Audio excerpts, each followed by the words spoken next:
कृषि उपज मंडी में एक लाइसेंसी व्यापारी दिलीप ठाकुर किसानों का लाखों रुपए लेकर चंपत हो गया। बार बार सूचना करने के बाद भी जब व्यापारी द्वारा किसानों के खाते में रुपया जमा नहीं कराया गया तो किसानों ने 3 दिन पूर्व धरना प्रदर्शन किया था। तब व्यापारी और मंडी सचिव ने लिखित में आश्वासन दिया था कि आगामी 3 दिवस के अंदर किसानों का भुगतान कर दिया जाएगा, लेकिन समय अवधि समाप्त होने के बाद भी जब व्यापारी द्वारा भुगतान नहीं किया गया तो उसके द्वारा मंडी सचिव का फोन भी नहीं उठाया गया। तब शाम को मंडी सचिव बीएनपी थाने पहुंचे और शिकायत दर्ज कराई। शिकायत पर पुलिस जाँच के उपरांत प्रकरण दर्ज करने की बात कह रही है। मंडी सचिव उन्होंने एक लिखित आवेदन दिया है जिसमें विद्या ट्रेडर्स के खिलाफ उन्होंने आवेदन दिया है। उसकी जांच कर रहे हैं।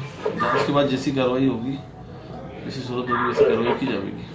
उल्लेखनीय है कि वर्ष 2017 में दिलीप ठाकुर निवासी चूड़ी बाखल द्वारा कृषि उपज मंडी में विद्या ट्रेडर्स के नाम पर लाइसेंस बनवाया गया था और इसी फर्म के माध्यम से वह सोयाबीन की खरीदी भी कर रहा था। बीच में उसने व्यापार बंद कर दिया था और 1-1.5 महीने से सोयाबीन की खरीदी फिर से प्रारंभ कर दी थी। कुछ दिनों तक व्यापारी द्वारा किसानों के खाते में राशि डाली गई, लेकिन पिछले 25 दिन से व्यापारी द्वारा किसानों का भुगतान बंद कर दिया गया। कुछ दिन तक किसान व्यापारी के चक्कर लगाते रहे, लेकिन जब बात नहीं बनी तो 10 दिन पूर्व किसानों ने मंडी कार्यालय पहुंचकर सचिव को इसकी शिकायत दर्ज कराई। मंडी प्रशासन द्वारा विद्या ट्रेडर्स की खरीदी बिक्री पर रोक लगा दी गई थी, फिर भी व्यापारी दिलीप ठाकुर द्वारा किसानों का करीब 35 लाख रुपए का भुगतान नहीं किया गया। शुक्रवार को मंडी सचिव अन्य अधिकारी विद्या ट्रेडर्स के दिलीप ठाकुर को फोन लगाते रहे, लेकिन उसने फोन तक नहीं उठाया।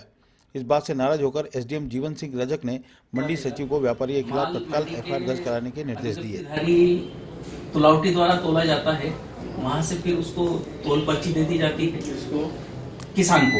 अच्छा, तो किसान के पास में अनुबंध हो गया, तोल पर्ची हो गई, दोनों लेके व्यापारी फर्म पे जाएगा। फिर व्यापारी फर्म जो है उसके हिसाब से कैलकुलेट कर लेगा कि इसकी कुल कीमत कितनी हुई है और उसका जो घर है जो नया बना रहा है दिलीप सिंह ठाकुर, तो उसको सेल आउट करके वो बेचने का आश्वासन दे रहा था अभी तक। तो ये कागज की कॉपी, मतलब ये जो पेपर्स है इसकी एक सेट जो है वो हम लोग होता है। जी हाँ, ठीक है। तोल पर्ची जाती है, तोल पर्ची जारी होती है।